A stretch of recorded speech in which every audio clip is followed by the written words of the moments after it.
மற்ற நாடுகளையும் மாநிலங்களையும் என்ன பண்ணுவோம் அப்படின்னா ஊமை காட்டி பேசிக்கிட்டு இருந்தேன். அதாவது எப்படி அப்படின்னா, கடல் கொள்ளையர்களாக சோமாலியர்கள் ஆகிவிட்டார்கள்.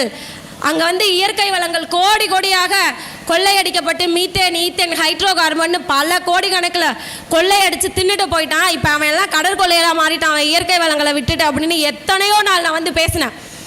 ஆனால் இப்போ அருகாமையில் வெனிசுலாவில் நடந்துச்சு. ரோட்டில் எல்லாத்துலேயும் பணங்கள் வந்து குப்பை மாதிரி கிடக்கு. ஆனால் அவனால் என்ன பண்ண முடியலன்னா சாப்பாடு வாங்கி சாப்பிட முடியலன்னு.